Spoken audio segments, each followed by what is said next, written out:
بسم الله الرحمن الرحيم.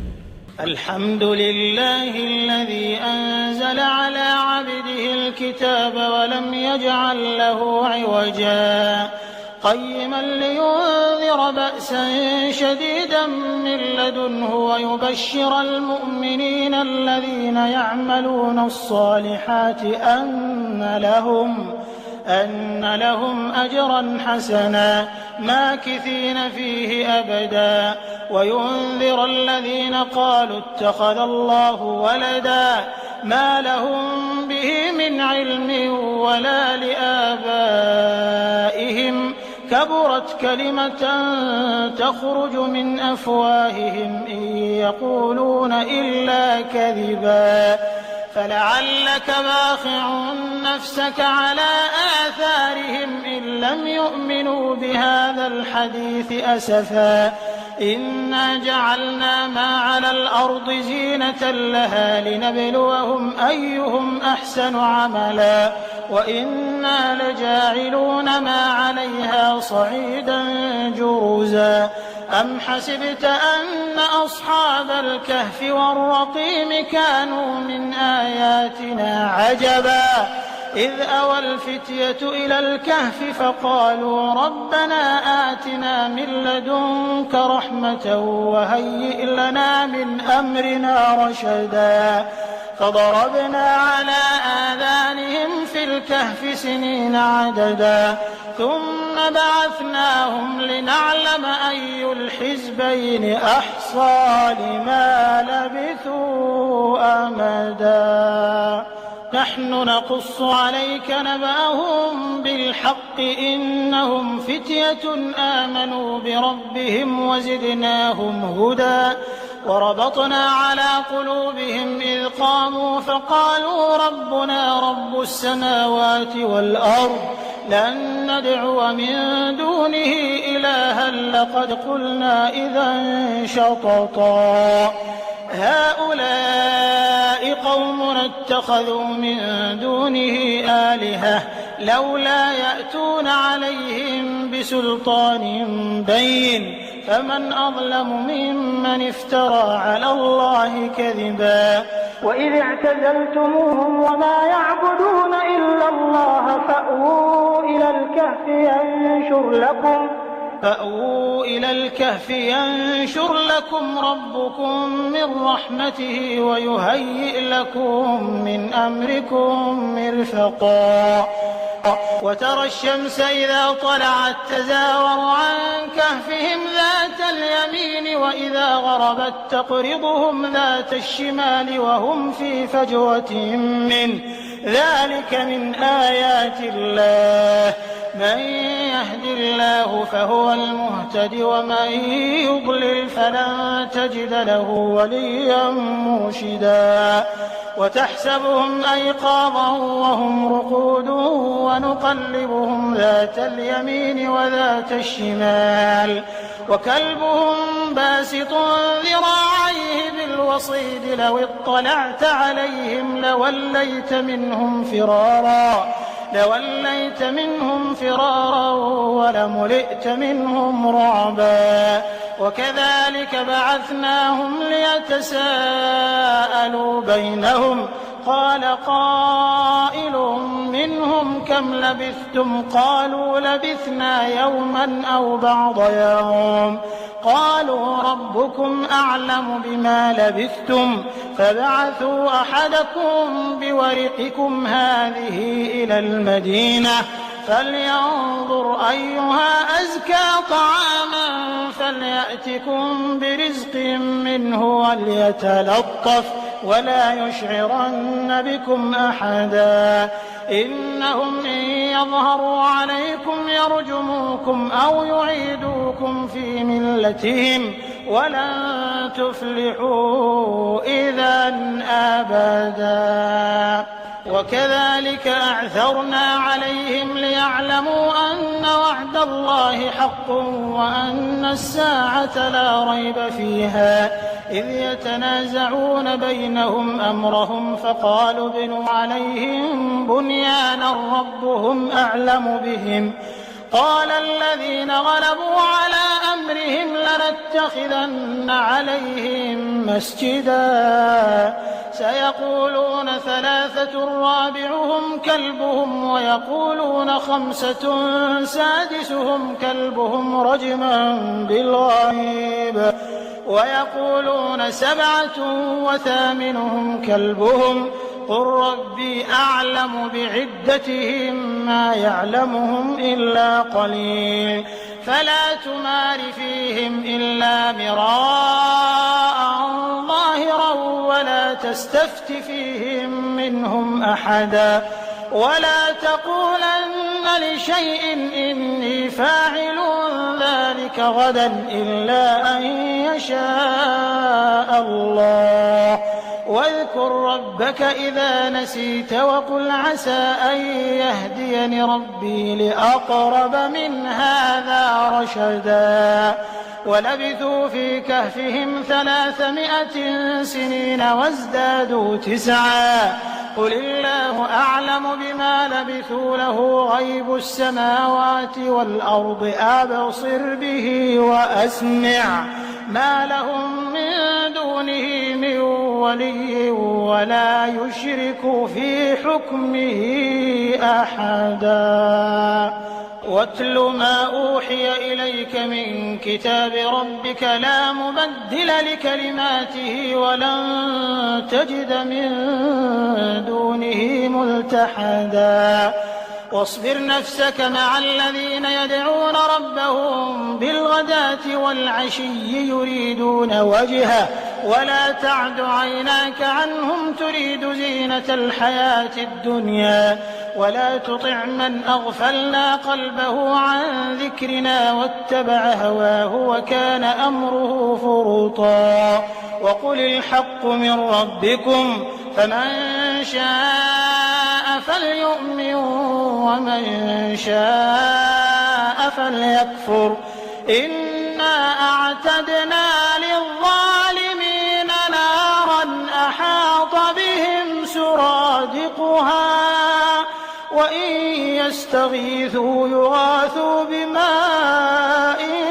كالمهل يشوي الوجوه بئس الشراب وساءت مرتفقا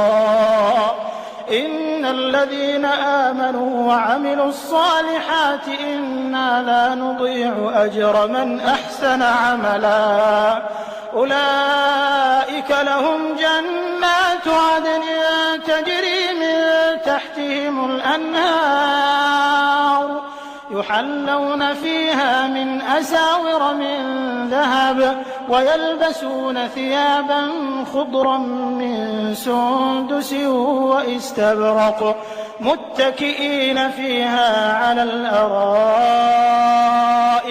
نعم الثواب وحسنت مرتفقا واضرب لهم مثلا الرجلين جعلنا لأحدهما جنتين من أعناب وحففناهما بنخل وجعلنا بينهما زرعا كلتا الجنتين آتت أكلها ولم تظلم منه شيئا وفجرنا خلالهما نهرا وكان له ثمر فقال لصاحبه وهو يحاوره أنا أكثر منك مالا وأعز نفرا ودخل جنته وهو ظالم لنفسه قال ما أظن أن تبيد هذه أبدا وما أظن الساعة قائمة ولئن رددت إلى ربي لأجدن خيرا منها منقلبا قال له صاحبه وهو يحاوره أكفرت بالذي خلقك من تراب ثم من نطفة ثم سواك رجلا لكن هو الله ربي ولا أشرك بربي أحدا ولولا إذ دخلت جنتك قلت ما شاء الله لا قوة إلا بالله إن ترني أضل منك مالا وولدا فعسى ربي أن يؤتيني خيرا من جنتك ويرسل عليها حسبانا من السماء فتصبح صعيدا زلقا أو يصبح ماؤها غورا فلن تستطيع له طلبا وأحيط بثمره فأصبح يقلب كفيه على ما أنفق فيها وهي خاوية على عروشها ويقول يا ليتني لم أشرك بربي أحدا ولم تكن له فئة ينصرونه من دون الله وما كان منتصرا هنالك الولاية لله الحق هو خير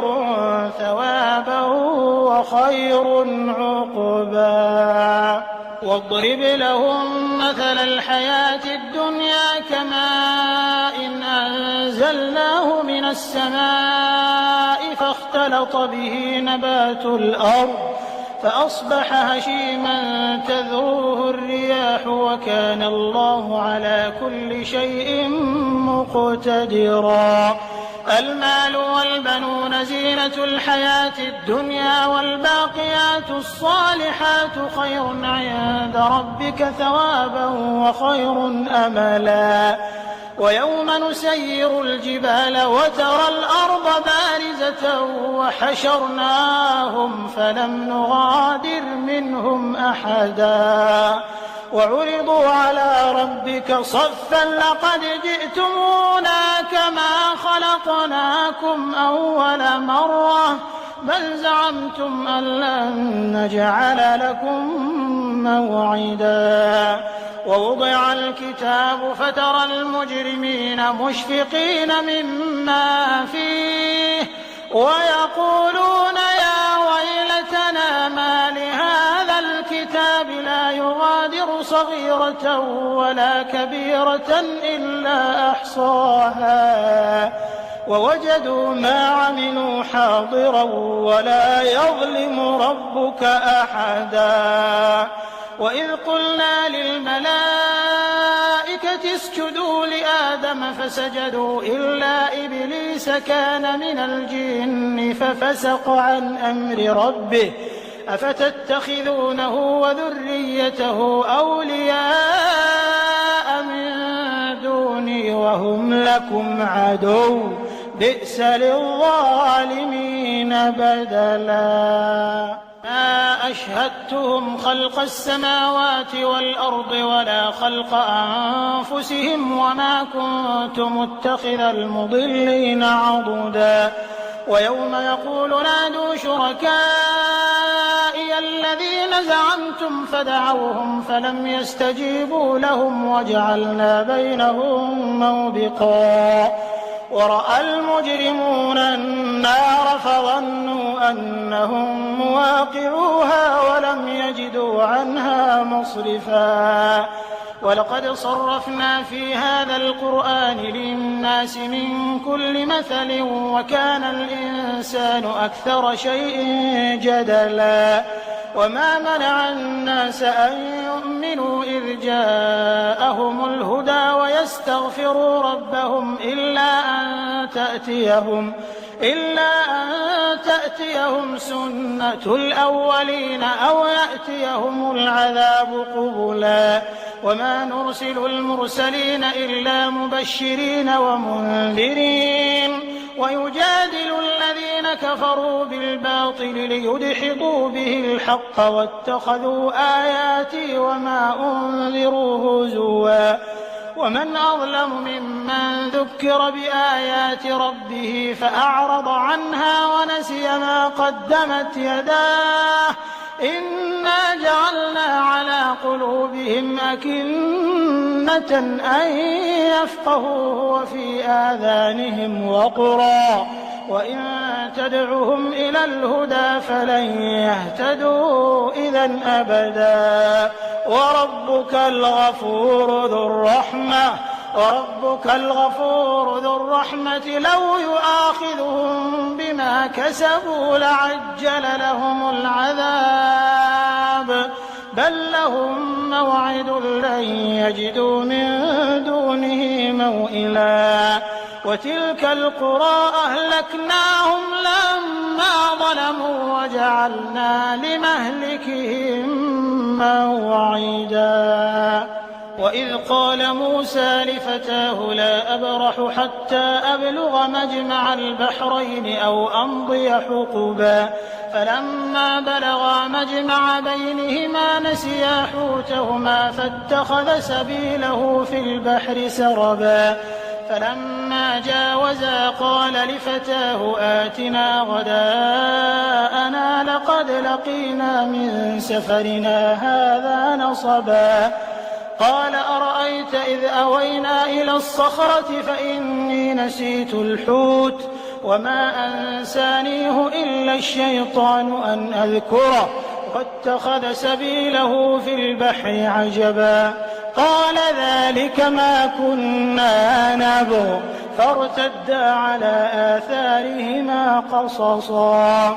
فوجدا عبدا من عبادنا آتيناه رحمة من عندنا وعلمناه من لدنا علما قال له موسى هل أتبعك على أن تعلمني مما علمت رشدا قال إنك لن تستطيع معي صبرا وكيف تصبر على ما لم تحط به خبرا قال ستجدني إن شاء الله صابرا ولا أعصي لك أمرا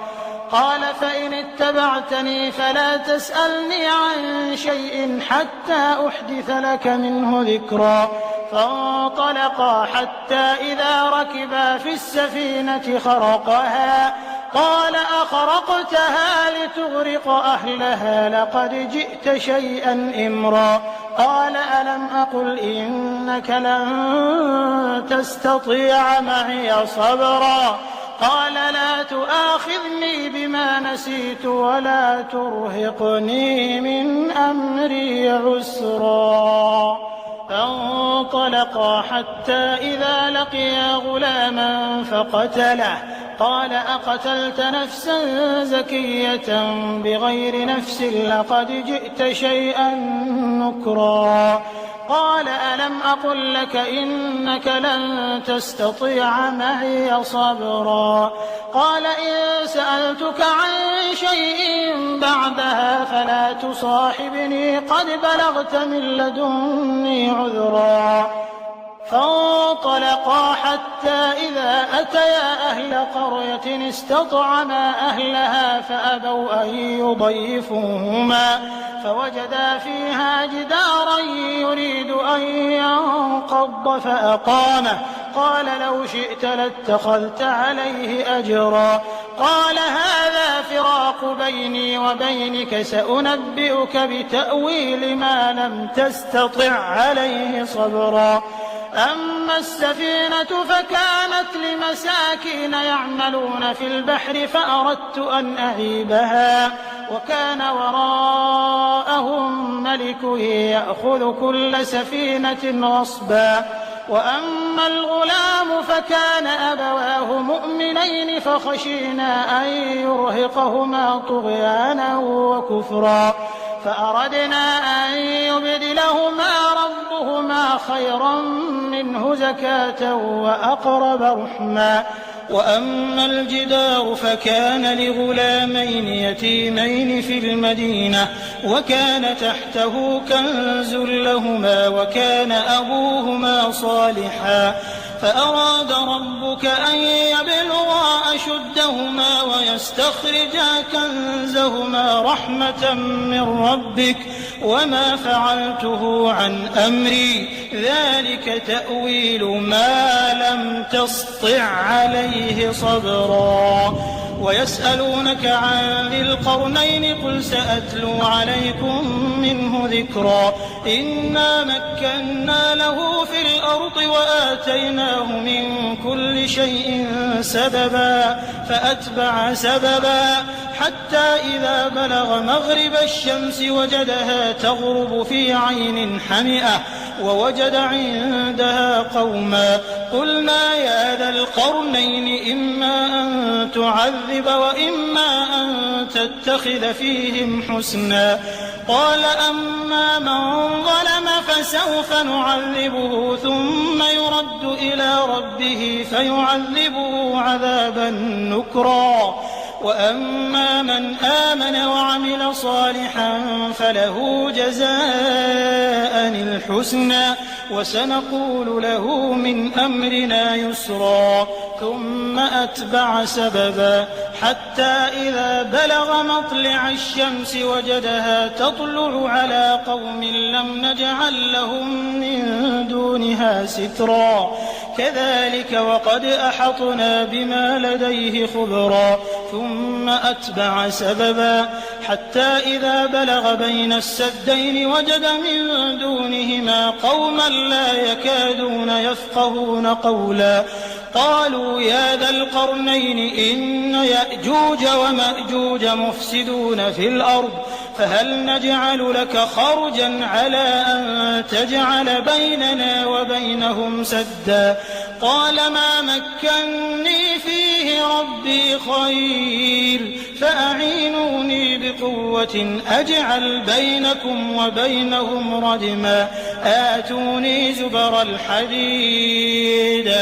حتى إذا ساوى بين الصدفين قال انفخوا حتى إذا جعله نارا قال آتوني أفرغ عليه قطرا فما استطاعوا أن يظهروه وما استطاعوا له نقبا قال هذا رحمة من ربي فإذا جاء وعد ربي جعله دكاء وكان وعد ربي حقا وتركنا بعضهم يومئذ يموج في بعض ونفخ في الصور فجمعناهم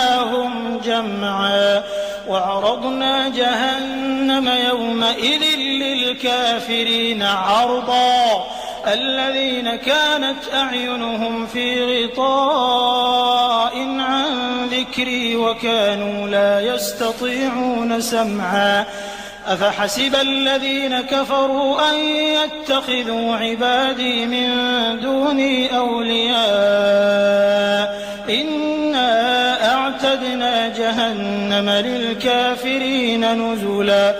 قل هل ننبئكم بالأخسرين أعمالا الذين ضل سعيهم في الحياة الدنيا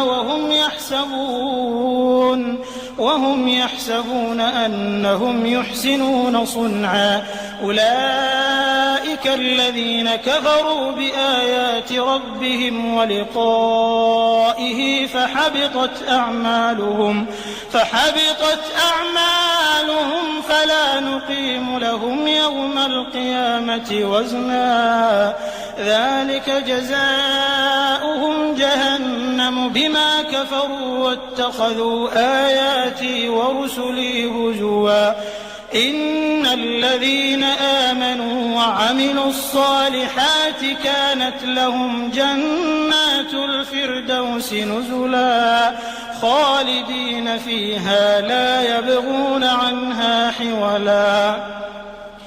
قل لو كان البحر مدادا لكلمات ربي لنفد البحر قبل أن تنفد كلمات ربي